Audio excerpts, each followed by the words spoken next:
Hey guys, Dwayne here. Today I want to talk a little bit about the unspoken reality of how our ex stays in our head and the complexities of getting over this.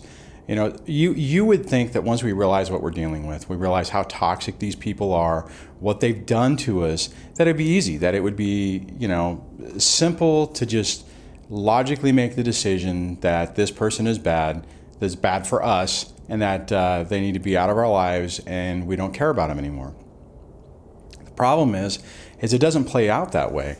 And then we get in this situation where we actually, we're telling other people that we're over it. We're telling other people that we've moved on, and we might even be telling ourselves that, to where we're just trying to kind of like make it true, right? We tell ourselves the same thing over and over again, hoping that our brain will finally key into it. Now, that's important because there's a part of it that's true, but what's going to happen, what you'll find is every time something happens with your ex, it's like it burrows back into your head. It burrows back into your mind, and it really messes with you. There's been a few comments lately where people are expressing that exact thing, and here's the thing with this is that it's common, it's normal. The situation we've been through isn't your typical relationship, and it isn't your typical breakup. There's trauma bonding involved in it.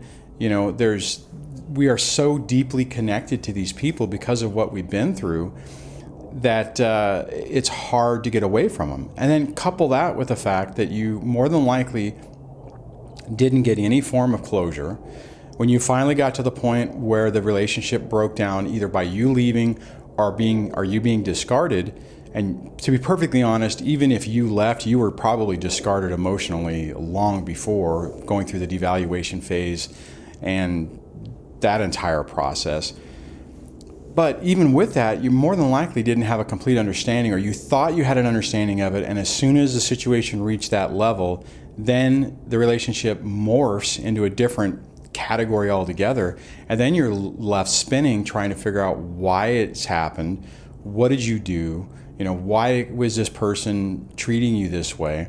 And you're trying to wrap your head around it. And even once we realize what we're dealing with, that it's narcissistic abuse, and that that's what you can look at all the different sites, read all the information, and it all makes sense. But emotionally, there's still a connection.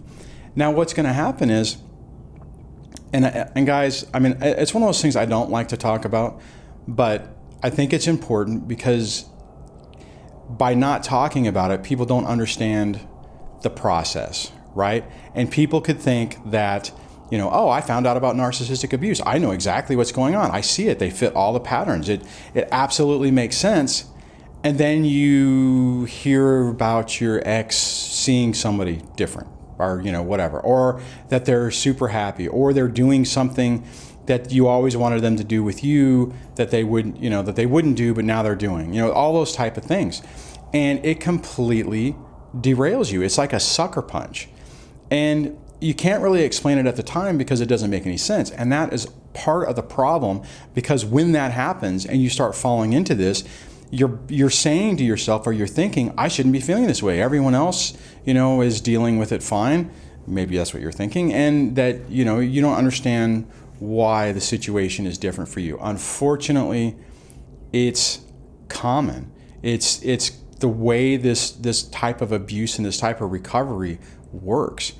And the hard part is that it creeps up on you. You think that you have everything under control, and then you find out something. Like, for instance, somebody was talking the other day. They said they heard about or saw that their ex is seeing someone new, and they are, they're perfectly happy, perfectly compatible, and it's tearing them up inside. I get that.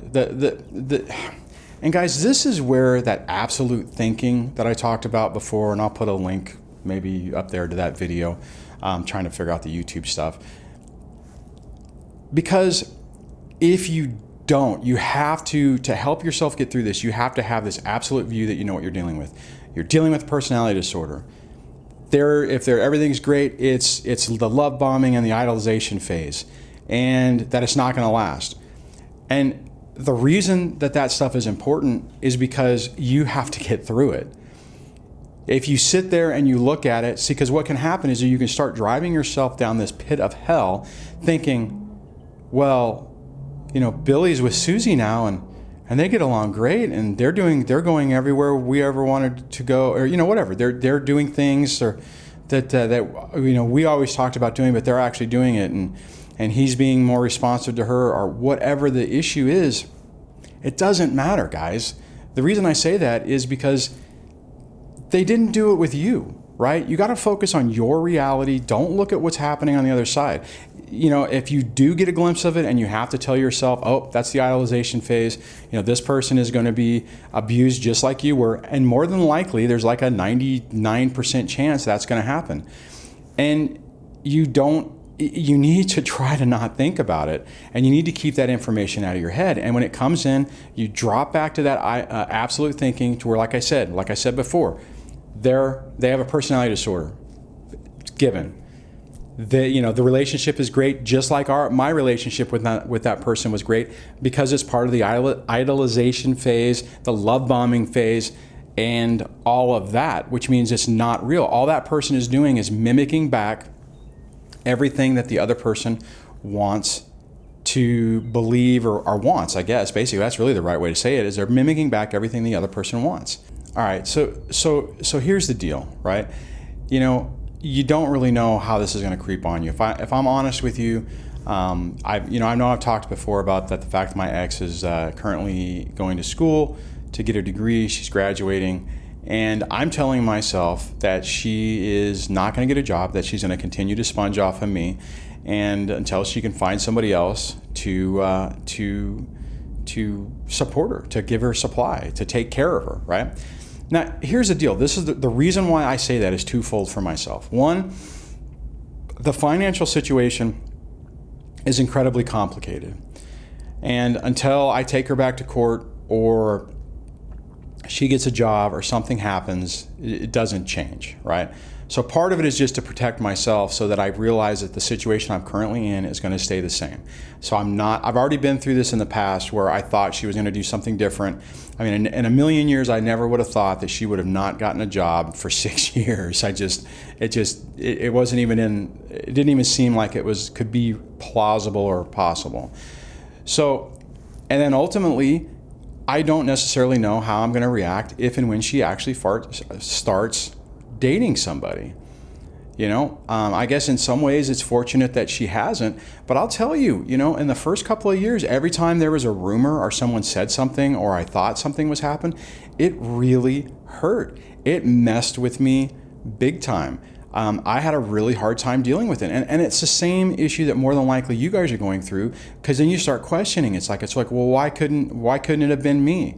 Why couldn't have we been able to do that? Why are they, why is she able to find somebody else, or he, or, that whole situation. And it's one of those things that, when I was going through that, I didn't tell anybody that.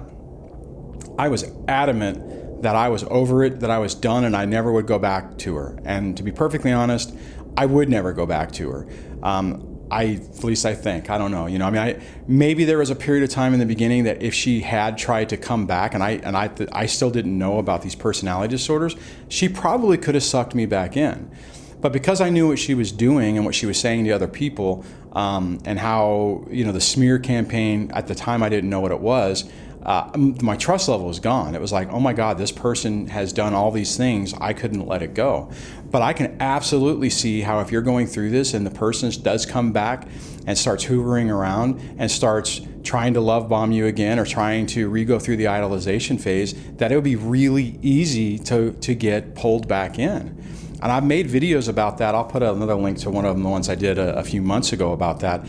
And I think it's important to say it, because it's like nobody really wants to talk about it. Nobody really wants to acknowledge it, because you feel, it's like, why you feel like disgrace and shame on yourself that you would even think that, right? You don't want to tell anybody that.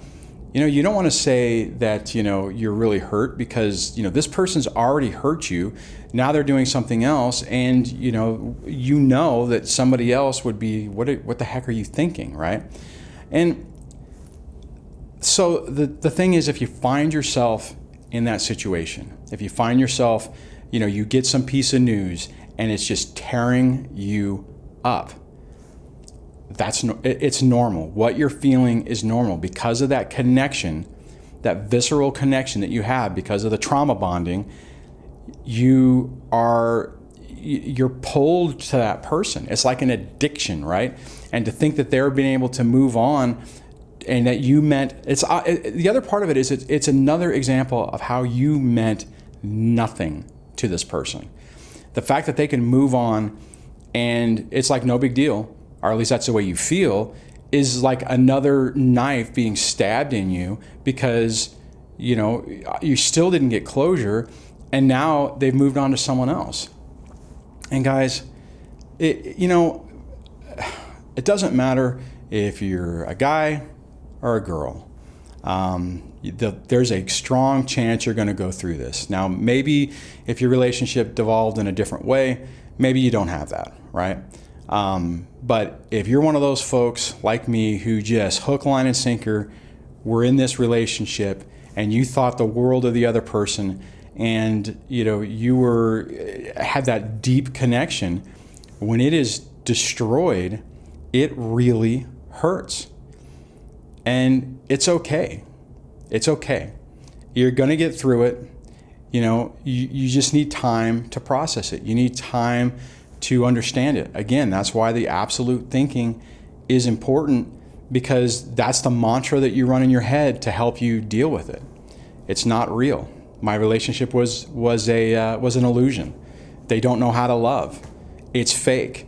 When they're right now, whatever they're doing is the same thing that they did with me, and it wasn't true. It was just parroting back what I needed to hear for them to continue to gain supply and fuel from me.